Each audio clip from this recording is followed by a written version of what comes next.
Who could it be at this late hour? My husband and I checked the video intercom when the doorbell rang. There was our 5-year-old granddaughter Nancy standing there, shivering. Grandma, help me. I quickly opened the door and let Nancy in. Come in, you must be cold. Where are your mom and dad? Nancy's body felt warm. Clearly, she had a fever. Surely. You didn't come here alone? Her response filled us with shock and anger. My name is Pamela, a 62-year-old housewife. Occasionally, I help my husband with his work. My husband, Ron, is the owner of a real estate company. It's locally based and not very large in scale, but thankfully, its performance is good, and we live comfortably. However, there is one concern on our minds. My daughter Molly and my granddaughter Nancy, who will turn 5 this year, are the one we have. Molly has always had a strong-willed personality since she was young, but as she entered her rebellious teenage years, her defiance only grew stronger. Her circle of friends also became gradually more flashy and mischievous. Despite our efforts to communicate with her, Molly's rebellious attitude has been resistant to change. My husband and I have patiently watched over her, believing that one day we would understand each other better, but that day has yet to come. After graduating from high school, my daughter moved out to live on her own while attending vocational school, and she rarely visited us. Several years passed, and she got married and gave birth to a daughter.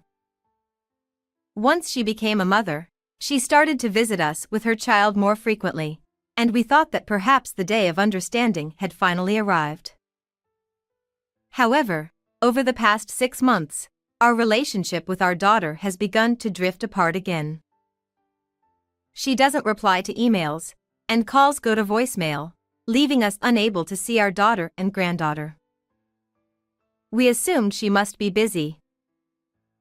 One day, I heard a concerning story from a close friend of mine. They mentioned seeing Nancy playing alone on the swings in the park, even though it was already dark outside in the late afternoon. Considering that it's not typical for a small child to play alone at that time and that there were no apparent adults around, it raised serious concerns. After hearing this, I couldn't shake off my worries, so I immediately called my daughter, but it went to voicemail as usual. Unable to sit still with worry, I decided to visit my daughter's home impulsively. My daughter, her husband Andy, and my granddaughter live in an apartment about a 15-minute drive from my home. She had been a stay-at-home mom ever since she became pregnant with my granddaughter, so I figured she'd be home on a weekday morning. However, there was no response when I pressed the intercom. When I rang it again, I got a response in an irritated tone, "Yes." As soon as she realized it was me, my daughter responded with a flustered tone. Huh. Mom? If you were coming, you should have called first. I called several times. You didn't reply to messages, and I couldn't reach you, so I came over. Can we talk for a bit? The house is really messy right now, so I'd rather you didn't come in. Besides, Nancy isn't feeling well and she's resting. It seemed my daughter really didn't want me to come up. Let's talk in the small park in front of the apartment building. Just for about 10 minutes.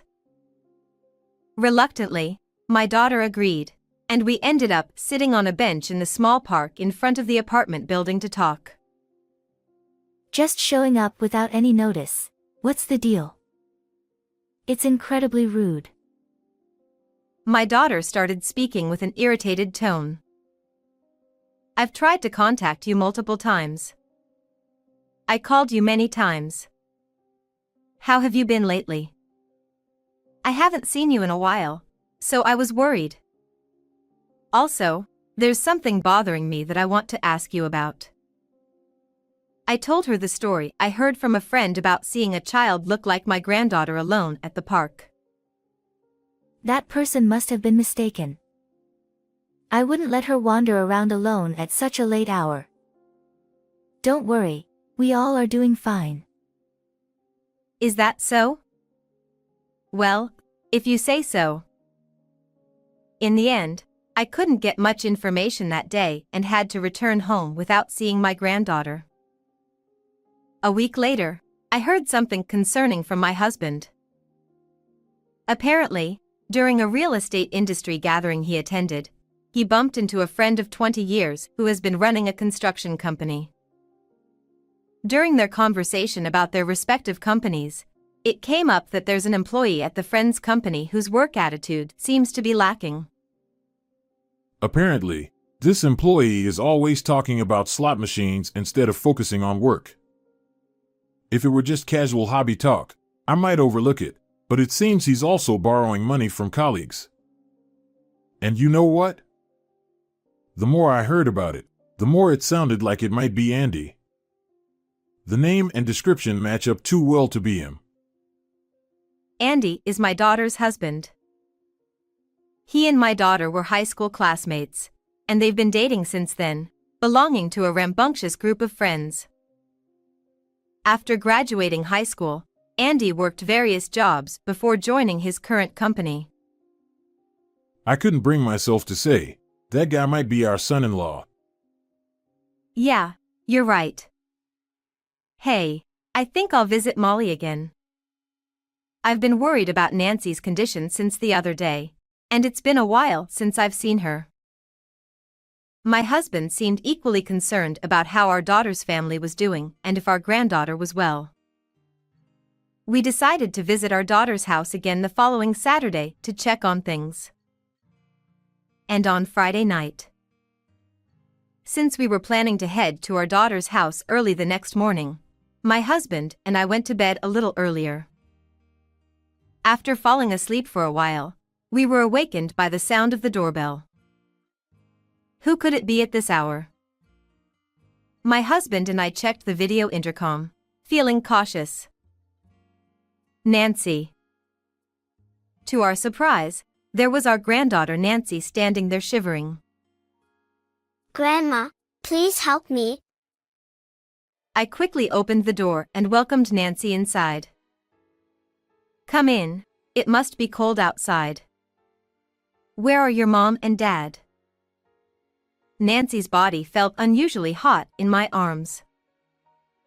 When I touched her forehead, it was clear she had a fever. What are you doing here at this hour? Did you come alone? I carried Nancy back to the living room. She was breathing heavily, perhaps due to the high fever. Most shocking of all was that she appeared much thinner than when we last saw her 6 months ago. I quickly fetched a blanket. In the living room, my husband was giving Nancy some hot milk. After laying her down on the sofa and wrapping her in a thick blanket, Nancy seemed to calm down a bit. I asked Nancy, "What are you doing out here at this hour? How did you come here all alone?" Mommy and Daddy went shopping. Mommy told Nancy to stay in bed because I caught a cold. After that, my granddaughter slowly opened up and shared her story. Despite the darkness outside, her parents didn't return, leaving her feeling lonely and hungry without any food. Feeling overwhelmingly vulnerable, she decided to walk to her grandparents' house, despite the late hour. She walked alone for what would have taken adults at least an hour, all while feeling unwell from her cold and overwhelmed by her emotions. Hearing her story, my heart felt heavy. We decided to take Nancy to the emergency hospital that night. The doctor diagnosed her with a high fever due to a cold and slight malnutrition, and she needed to receive intravenous fluids. As I watched my granddaughter sleep while receiving the tears welled up in my eyes. At the same time, I couldn't contain my anger towards my daughter and her husband for treating her like this. My husband seemed to share the same feeling. I stayed by my granddaughter's side the whole time, but after a while, my husband returned with our daughter and her husband. They were drinking with their gambling buddies at a nearby pub. After dropping off my granddaughter and me at the hospital, he went around the nearby pubs to look for them.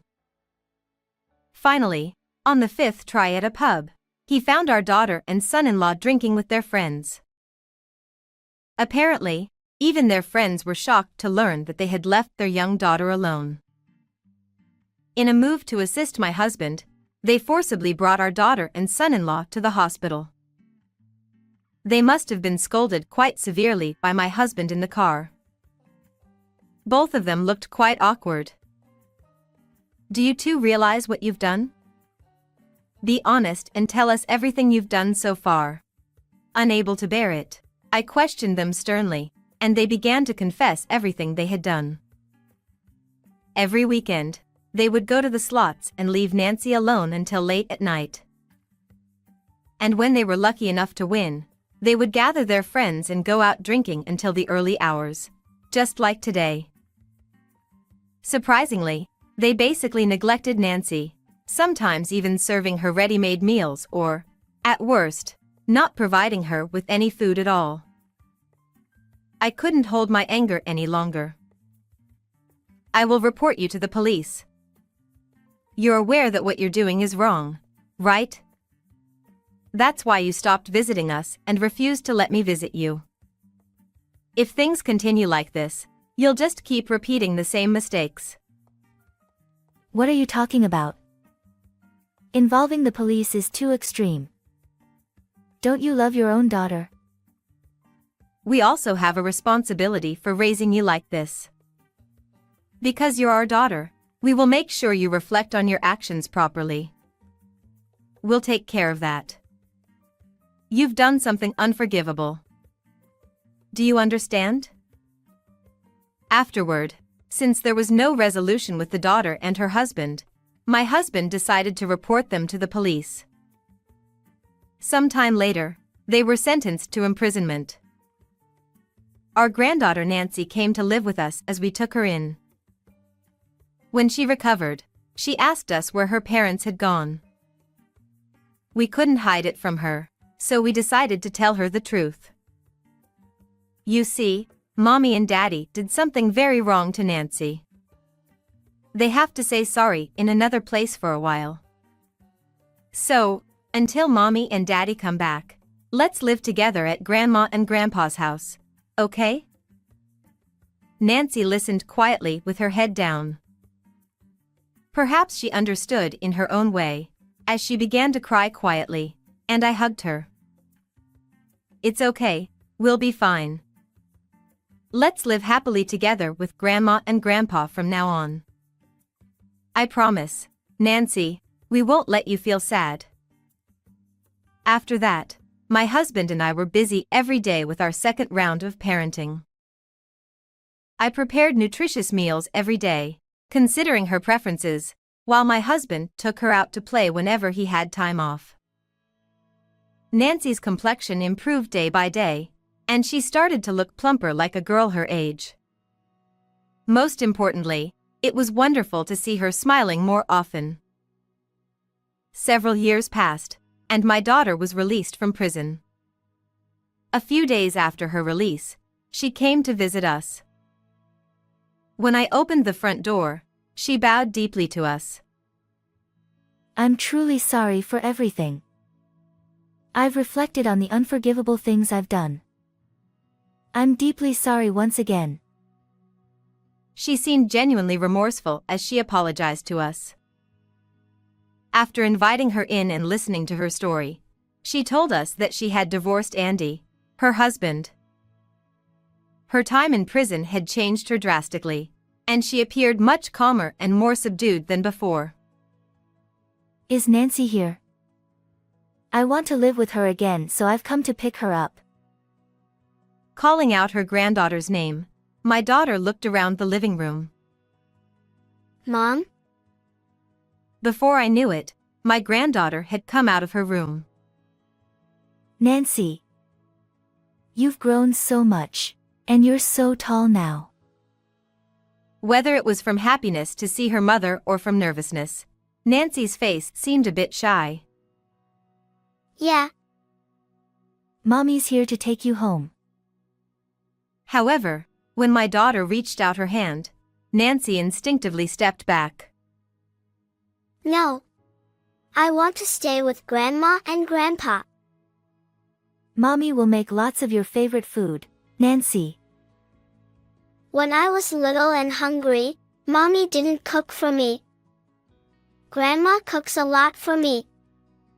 And on days off, Grandpa plays with me a lot. I don't want to feel hungry and lonely like before. As she spoke, Nancy shed tears. Nancy, let's go back to your room. My husband took crying Nancy back to her room. Wait, I won't make you feel that way anymore. In the end, my daughter couldn't go home with Nancy that day. It was inevitable, but seeing my daughter leaving in tears was very painful. Afterwards, my daughter rented a small apartment and started living on her own.